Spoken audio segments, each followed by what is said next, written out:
So hi Jude, this is Ava from that Eurovision site. I was just wondering if I could do a little interview. Just asking you about Australia, the sides about Eurovision. So first question, when you were younger, did you always want to be a singer? No, not really, actually.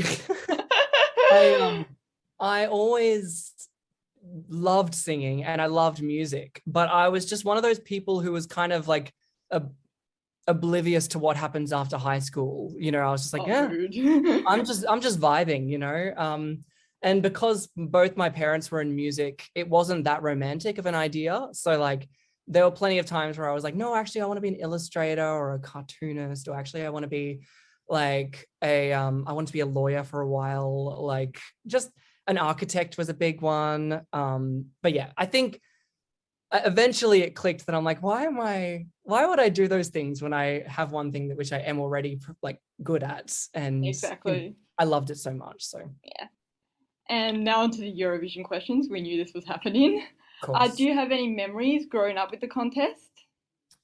I I do. I mean, my interest was really peaked when Australia kind of joined the world, but I feel like everyone was watching for Conchita as well. Um, and yeah, I definitely remember seeing Dami Im's performance in Year 12, like, and just like my jaw dropped. I was just like, what the hell is happening? This is amazing. And so different to a lot of things that you see on TV. So I think that was the moment where I really was like, what is this magical world? And prior to that, my parents are ABBA fans, so they like educated me on their performance and was like, this is iconic. You have to know it. This is Yeah. history. You have to know. I have to. You have to see this. Videos people should see before they die. Exactly. No, absolutely though. It's an iconic song and an iconic band. And yeah. And then obviously in the last few years, I feel like as an adult, I've been like very aware of like how Eurovision just like is making waves and like it's just this cool little Yeah. explosion of creativity. Well, we all saw the impact that Meniskin had last year, so They dominated. They they dominated, which is did. awesome. I couldn't go anywhere without hearing that song, and I was like, "Wow, this is." I know it's like it's fun to see like this Eurovision act kind of just like really branch out and you're like, oh my God, my world is meeting other people's worlds. Yeah. And I heard my sister listening to Arcade the other day, and I was like, Another great song, which yeah, exactly though. Like it totally fits in and out of Eurovision, which I exactly. think, that's always great when that happens. Mm. So, do you have any like favorite non-Australian acts and winners? We'll get to the Australian ones later. Yes. Salvador Sobral. Is that how you pronounce? I've never known how I to. think that I don't know Portuguese. Yeah, yeah. Um, and Duncan Lawrence actually, but they're I know it's very recent years because I just wasn't switched on before that. I missed so many good ones, but yeah, I think both of those songs are just stunning and inspiring and Just beautiful. amazing. Yeah. Yeah, and also last year's To l'univers was a very beautiful Such a song. good song. Yeah, that was one It, I only discovered kind of recently though. I mean, I think I saw it at the time, but I was like, oh yeah. But then I like put a little Instagram story up. I was like, give me good Eurovision recommendations. And someone messaged me saying like, you'd love this one. And yeah, I did. It was amazing. amazing. Yeah. Do you have a favorite Australian act? I want to say Dami Im, but also I actually, in terms of songs, I like was really jamming hard to Isaiah's song. Oh, Yeah, which is really cool because I mean like I saved that song when I was, you know, I think I was maybe like I just graduated high school at the time or something. I think he and I are about the same age.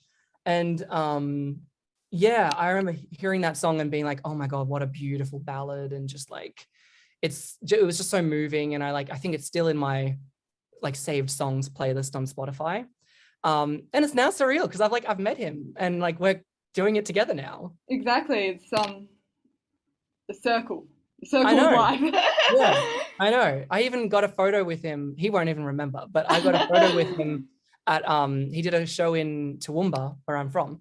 And yeah, I got like a photo with him. I love that for you. That's Yeah. kind of iconic of you. I know. Well, he was just up there doing an amazing show. His vocals were on point as always. And like, then it was like doing like a little meet and greet afterwards and it was free. And I was like, oh my God, like, May as well. yeah, I was like, this is amazing. And yeah, so we got a photo. It's buried in my Instagram somewhere. And yeah, now he'll know. Now he'll know. Now he'll watch this and be like, I know. Yeah, exactly. So obviously you didn't really like it really piqued your interest to like think about Eurovision when Australia first announced their participation back in 2015. It's been so long. It feels like yesterday. I know. Did you always think, oh yes, maybe I'll get the chance to do this one day, or did that never cross your mind? Oh, it definitely crossed my mind. Multiple occasions. I'm absolutely the like the bedroom singer dancer, just like puts on songs really loudly and pretends I'm singing in front of a stadium and stuff. So yeah, I think when I got interested in Eurovision, like my mind instantly went to, I could do that. Like maybe one day I'll get to be on that stage. Maybe one day. It wasn't always like the tangible dream of like, this is my goal and I have a strategy to achieve it. It was just always that thing of like, when I was jamming in my bedroom, it came to mind. Exactly. Yeah. So what drew you to obviously competing, and like why now? Why did you say, oh, I want to do this now? And would you compete again whether or not you go to Italy this year or not? I think I would compete again because this is my second time submitting. The first time was it was for the 2020 year, which then became 2021. And we submitted in 2019. So it's kind of, it feels like ages ago now, but it was technically last year. And yeah, for that, I submitted with my brother, and because we're also in a duo called the Beamish Brothers. And that was a recommendation of our manager, who was just like, you guys should do this. And we were like, no, like they would never, like, who are we? They would never let us do that. But anyway, the team really loved the song that we submitted at the time, and we got really close to being in the top 10. So from that moment on, we were like, just like, yes, have to do it again. And then the very next time we had the chance. And then, so when the opportunity came around and I decided to do it as like a solo submission, I really was like, oh, I really want this. And just like my appetite had been whet. I just really wanted to be on that stage, and it was just so exciting. So is there anything we can expect from you on the night of Australian Decides? The night of Australia Decides? Yeah. I think I want people to be taken into another world. Like when I write songs, I'm always thinking like of creating a narrative, a story, a protagonist, sometimes even antagonists. And yeah, I want that to be really clear when I'm on stage, of like them feeling like they're flying through space and just floating above any problems they may be dealing with. I know this is very conceptual and vague, but yeah, I can definitely see it. yeah, that's what I want. I mean, like, let's just say if I had an unlimited budget, there would be the ceiling would come off and I would fly into the moon. But we don't have that budget. We did not, but one day maybe. So I'm assuming that's the surprise with your staging. Yes, there's definitely, I mean, there's a moment in the song where like everything has a little 180 switch, I guess. So there'll definitely be a moment where I capitalize on that. And yeah, I just want it to be wholesome. I want it to be cute. I want people to feel like they're, you know, I want people to feel touched, not just impressed, you know, because it's not just about me going like, look what I can do. It's about people feeling the song and seeing themselves in the situation. So what do you hope people will gain from this song?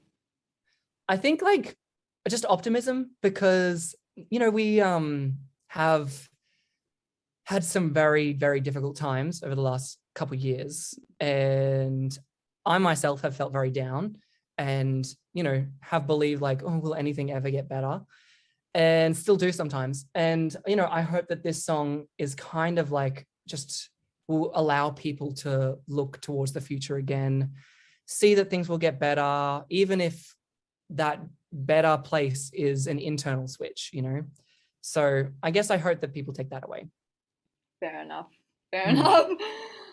So about your song, like what is your songwriting process, and do you have like any inspirations, musical inspirations when it comes to your songs? That's a great question. My process changes with every song, but usually I just have like words that pop into my head or melodies as I'm driving or washing dishes or, you know, walking, whatever. They just sort of pop in, and then I nut it out on the piano, but every song is so different.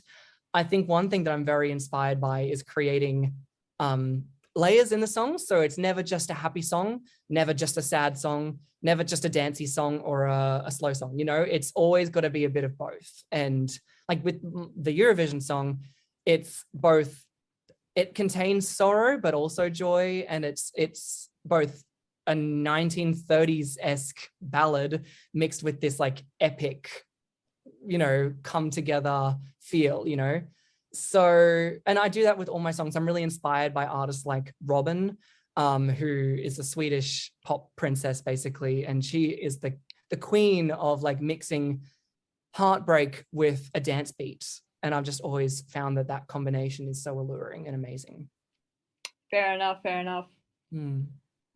So obviously we've talked about this before, of your unlimited budget, flying to the moon. So how do you think like live performances like enhance messages in like music? I feel like the live performance is an extension of the creative process, right? I mean, when I'm writing music, sometimes I imagine what's going to happen on stage. And yeah, I think this is no exception. Like I've done a few little, you know, indie gigs in Brisbane where I've just played to like tiny little venues. But each time I'm there, I just love nothing more than to like map out exactly what I'm going to do for each song. Where am I going to be? How am I going to sing that note? And can I possibly somehow fit in a costume change, even though there's no green room, you know? Like, Dramatic flair. Yeah, I love that dramatic flair. And I love just, you know, when live shows are done right, people are taken out of their head, right? They're no longer thinking about, you know, the way that they need to get home that night, or, you know, the troubles that await them when they come home. They're just there going like, this is amazing. Like this song is blowing my mind. I'm grooving, I'm crying, I'm hugging people. You know, that is what live music is all about. And it's just like, it's a humbling experience to be able to like give that to people. Fair enough. Fair enough. No, I love it when you're at a concert and you kind of just forget you're there and you're so into it. Like Exactly. you're just feeling it and you're like, yes, this, and then when it's over, you're like, oh, where am I? Where am I? Yeah. Do I exist still? Yeah.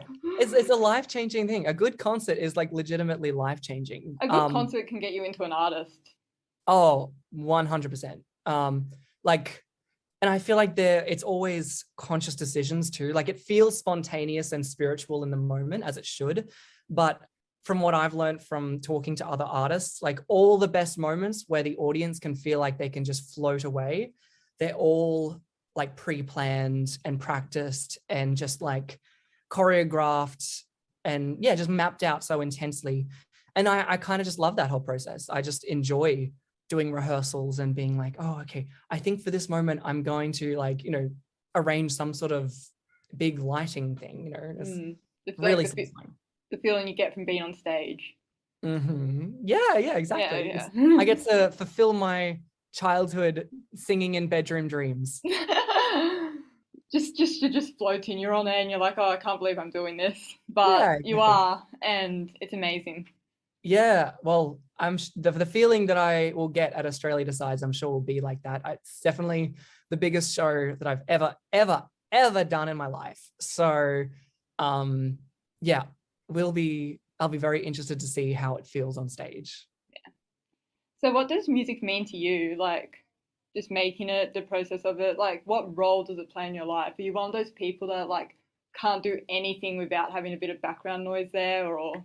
That's a good point. I actually love listening to music so much, but the problem with my job is that I kind of, well, you can't listen to music when you're making it. So I can't listen to music while I work, unfortunately. Fair. But I don't know, for me, music is like the transportation into another place. Like, it's like when I put on music and get to listen to great artists, it just like takes me out of wherever I am and transports me to another place where I get to either be confident and fierce or Powerful. yeah, powerful. Powerful. Sometimes it's, you know, the shoulder to cry on, maybe in the shower. And yeah, it can be a distraction during turbulence on the plane, as it always is for me. Oh yeah. You know, when I'm terrified on a plane, I always put on the most ridiculous music possible because I'm like, I can't cry when the Thomas the Tank Engine theme's playing. Yeah, for me, it's like if I feel like anxious, like if there's like turbulence, I'll like put on Ariana Grande or something. And just be like, I'm so into, like just the most outrageous pop music. Also, I'd like to apologize. Someone decided to open the door just then during that question, and I was like, please. No, that's all right. That's libraries. That's just interviews. And for the final question, is there any like message you would like to give to your fans?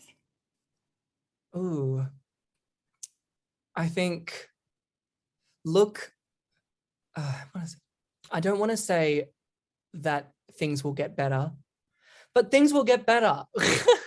Like, I feel like we've just had the crappiest time collectively as humanity for a while now. And I think it's like, I would love to leave people with the idea that situations can improve. Mm. And it's not even just on a COVID level. It's like on a personal level, like things that I never thought in my life would change, relationships, friendships included, will, like, they've slowly improved. And it's not a linear process, but it does happen. And if people could believe that by listening to my song, that would be absolutely amazing. Because it's genuine when I sing about it. I'm not just, you know, singing about it for the sake of singing about it. It's not just a cheesy love each other message, you know, it is my heart saying like things have gotten better for me in spite of the odds. And so it can for you too. Yeah. Thank you so much for joining me and taking some time out of your definitely busy schedule, considering there's like a week to go until Australia decides. Yes, that's my pleasure. Thank you very much for having me. No, it was a lot of fun. I hope you enjoyed it. I enjoyed that. I did. Yeah, I always love just chatting. This is my social outing of the day. Love it. This is how social outings have become. It's like, oh, have you done anything social? Oh, I'm on a Zoom call. Yeah, literally. And like, yeah, for me at the moment, I have to be so vigilant with COVID. So like my only social interactions are the people interviewing me. Anyway, to anyone watching this, like, subscribe, like the Facebook page, that Eurovision site, like the Instagram. And yeah, thank you. Thank you.